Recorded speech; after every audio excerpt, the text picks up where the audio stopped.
Oi, gente. Nosso grupo vai falar da anatomia da região inguinal e canal inguinal, destacando paredes, limites, ligamentos e conteúdos, tanto no homem quanto na mulher.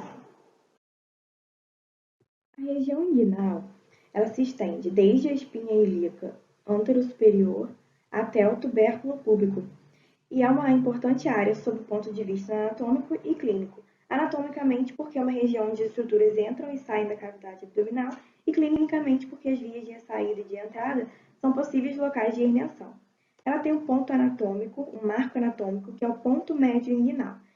E esse ponto médio inguinal vai se localizar no ponto médio da linha entre o tubérculo púbico até a espinha ilíaca. Então, imaginando uma linha aqui, o ponto médio seria mais ou menos aqui. E ela também é marcada por ser superior ao ponto de palpação do pulso da artéria femoral, que emerge aqui da artéria femoral, emerge abaixo do ligamento inguinal. Ligamento inguinal é isso aqui. E acima desse ponto médio também está a localização do anel inguinal profundo, que é um marco útil para a palpação da origem de um saco herniário inguinal indireto, que vai ser discutido mais à frente.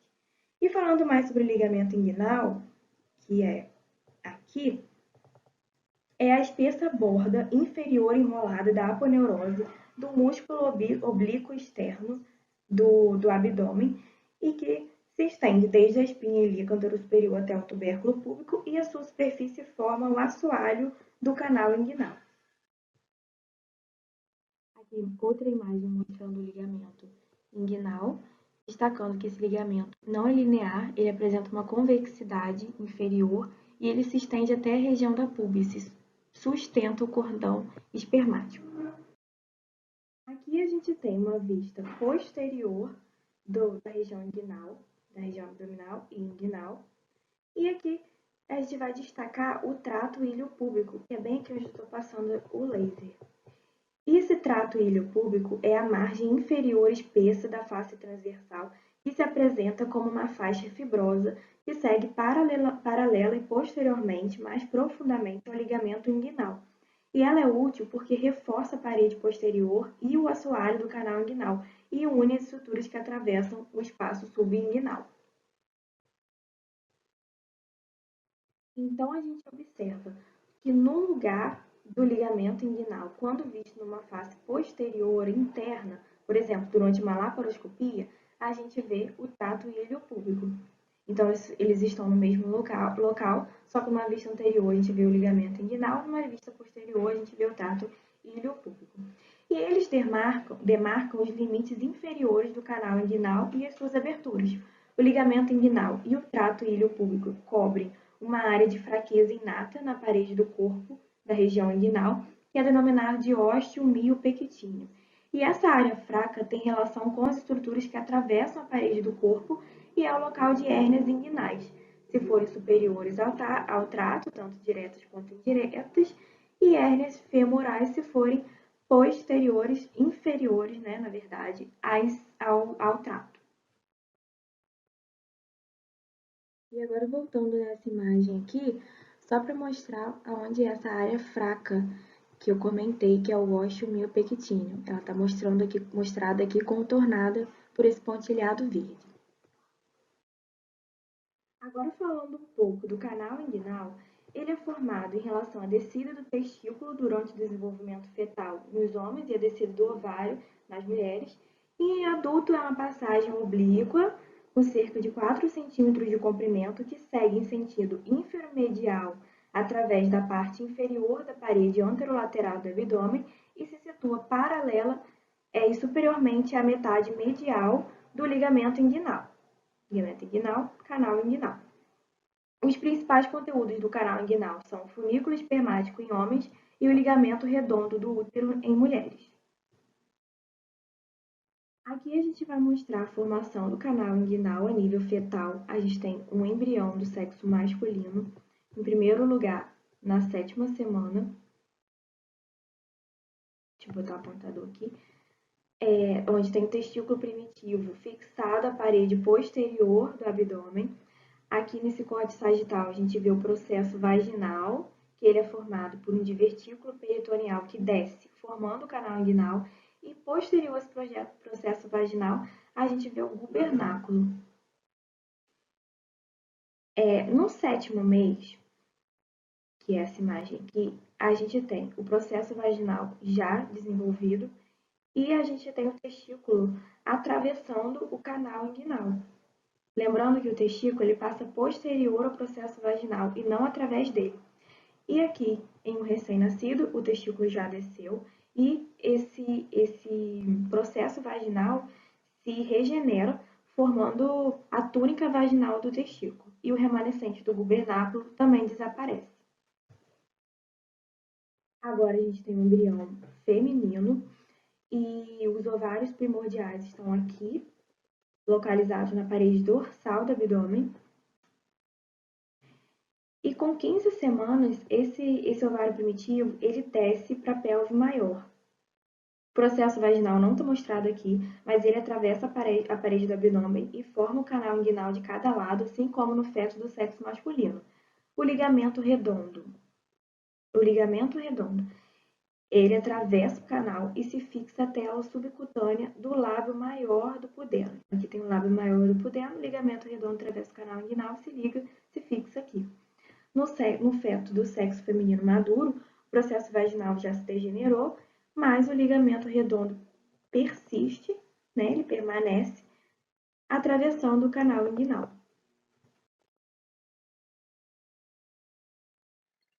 Dando continuidade, é importante destacar que o canal inguinal está localizado paralelamente e superiormente à metade medial do ligamento inguinal, sendo uma região que possui estruturas muito importantes em ambos os sexos. Esse canal possui uma abertura em cada extremidade. A primeira abertura é o anel inguinal profundo, que está sendo demarcado por essa linha tracejada em formato oval. A segunda abertura é o anel superficial, que está sendo demarcado por essa seta.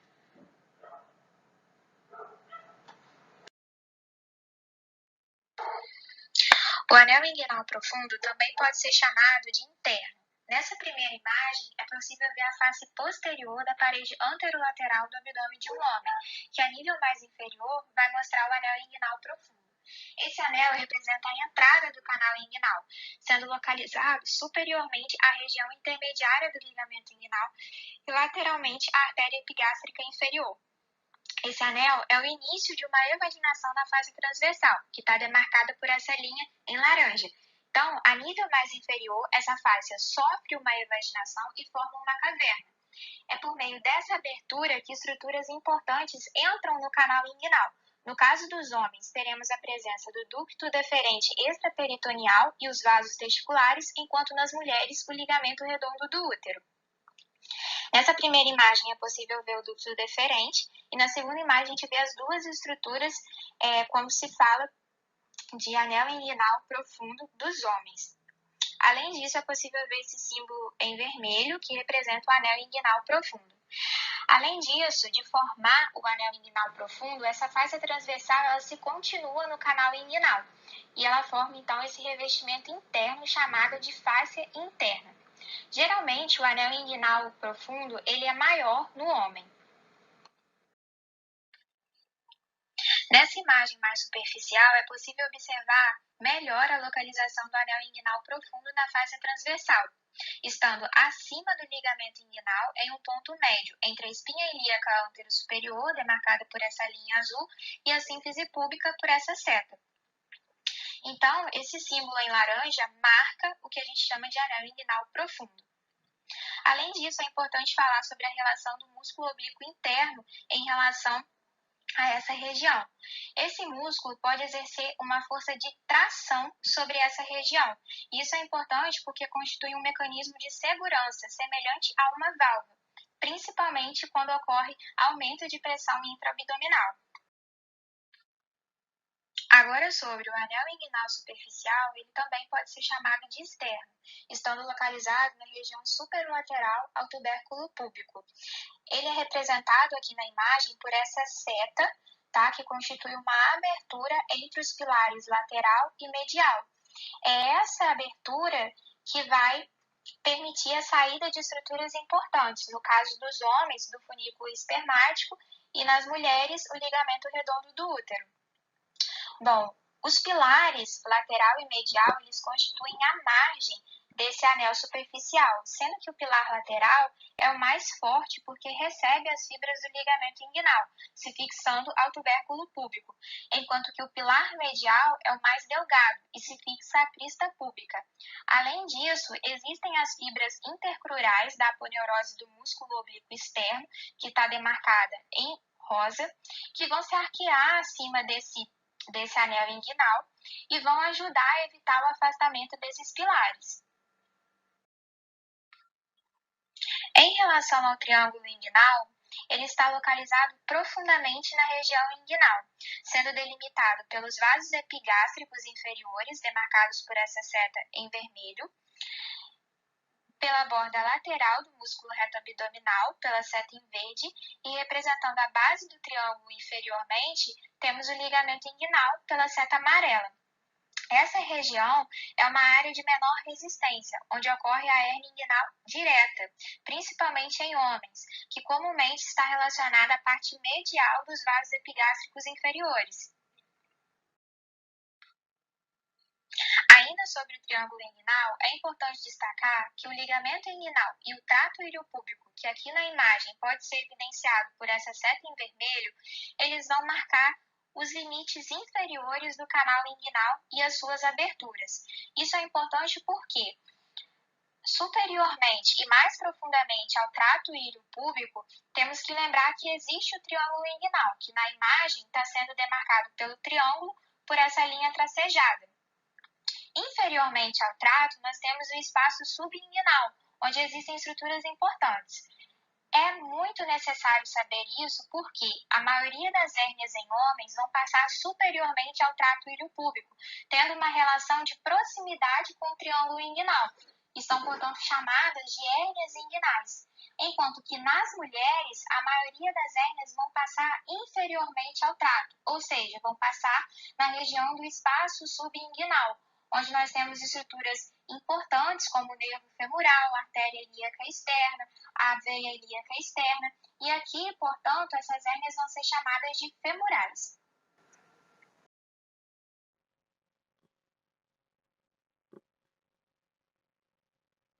Gente, o ponteiro do laser ficou um pouco adiantado em relação à fala, mas como a maioria das imagens tem legenda, dá para acompanhar direitinho.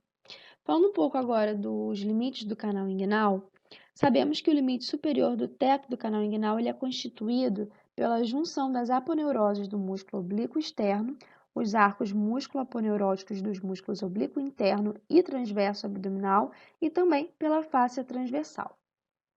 Vamos aqui na imagem. Já a parede inferior, ela atua como um assoalho do canal e sustenta as estruturas inguinais. Ela contém aí o ligamento inguinal, ligamento lacunar e o trato iliopúbico. Temos também o limite anterior, que ele é coberto pela aponeurose do músculo oblíquo externo, parte do músculo oblíquo interno e o anel inguinal superficial, como já foi falado.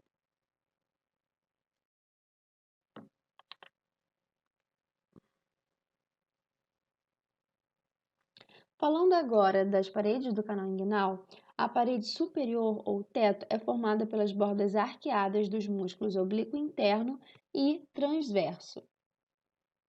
Já a parede inferior, ou assoalho, é formada pela calha do ligamento inguinal e pelo ligamento lacunar. Já a parede anterior é composta pela aponeurose do músculo oblíquo externo do abdômen e também por fibras do músculo oblíquo interno. E a parede posterior é formada pela fáscia transversal.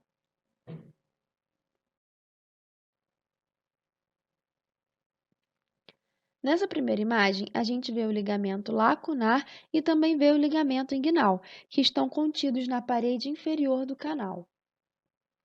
E aqui a gente tem a parede posterior, que é composta pela fáscia transversal, e ela é composta pelo ligamento interfoveolar lateralmente e medialmente pelo tendão conjunto, deixando então uma região intermédia, na qual só a fáscia transversal que constitui a parede posterior. E o ligamento interfoveolar, ele corresponde no plano da fáscia transversal ao trajeto dos vasos epigástricos inferiores no tecido extraperitoneal.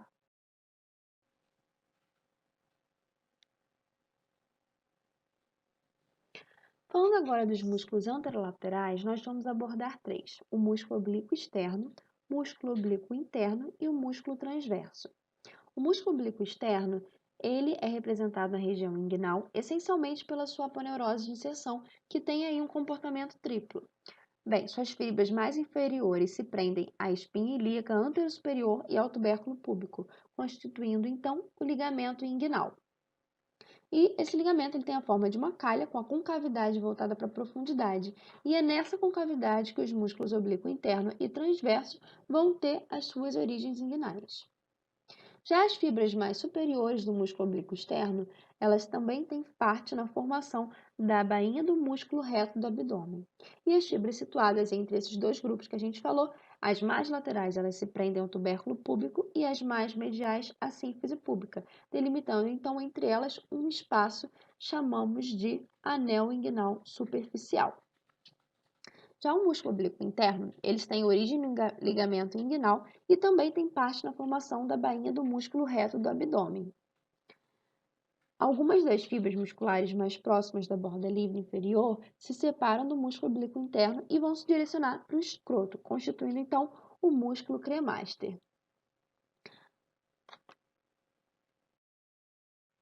E por último, o músculo transverso do abdômen, que também tem origem no ligamento inguinal. E tem um comportamento similar também ao músculo oblíquo interno, a não ser pelo fato de que ele raramente contribui para a formação do músculo cremaster. As porções mais inferiores das aponeuroses dos músculos oblíquo interno e transverso, presas à crista púbica e linha pectínea, elas podem se fundir e formar o tendão conjunto, como a gente já mostrou em uma imagem anterior. Em relação às fáscias, temos a fáscia ilíaca, abaixo do ligamento inguinal, e a fáscia transversal, acima do ligamento inguinal. A fáscia ela é uma lâmina conjuntiva localizada entre o plano muscular e o tecido extraperitoneal. Cerca de 1 a 1,5 cm acima da metade do ligamento inguinal, a fáscia transversal ela sofre uma evaginação, formando a fáscia espermática interna. E na boca dessa evaginação, temos um anel inguinal profundo, que é a entrada interna do canal inguinal. A pele da região inguinal é delgada, flexível e móvel. Em relação à tela subcutânea, ela apresenta-se em duas camadas, uma superficial e adiposa, a camada areolar, e uma profunda e conjuntiva, a camada laminar da tela. No tecido extraperitoneal inguinal, encontramos os vasos epigástricos inferiores, que se dirigem superiormente e medialmente, e além disso também vemos o ducto deferente, que posiciona-se em gancho para em seguida penetrar pelo anel inguinal profundo. O trígono inguinal é uma região da parte profunda da parede abdominal anterior, onde temos como borda medial a margem lateral da bainha do reto, borda superolateral. Temos os vasos epigástricos inferiores e como borda inferior temos o ligamento inguinal. O conteúdo do canal inguinal varia em homens e mulheres. Nos homens a gente encontra o cordão espermático aqui também. E nas mulheres a gente encontra o ligamento redondo do útero. Uma outra diferença é que nos homens, essa região, né, essa área, ela é mais fraca. Então, as hérnias inguinais, elas são mais comuns. E o das mulheres, né, essas hérnias são menos frequentes. Além disso, o canal inguinal nas mulheres ele é mais estreito do que nos homens. Aqui nós temos uma imagem anatômica mostrando o ligamento redondo do útero nas mulheres e o funículo espermático nos homens. A relevância clínica do canal inguinal é a sua relação com as hérnias inguinais diretas e indiretas. As hérnias indiretas, Elas ocorrem quando o conteúdo abdominal ele é empurrado através do anel inguinal profundo e do canal inguinal. Esse tipo de hérnia ele é o mais frequente e ele é mais comum no sexo masculino, porque, como eu já expliquei, o canal inguinal feminino ele é mais estreito. As hérnias diretas, elas ocorrem por causa de um enfraquecimento da parede posterior do canal inguinal. Em relação ao local preferencial dessas hérnias, a hérnia direta, ela preferencialmente vai ocorrer no trígono herniogênico e a hérnia indireta, ela vai ocorrer lateralmente a esse trígono. Finalizamos aqui a nossa apresentação e obrigado por ter assistido.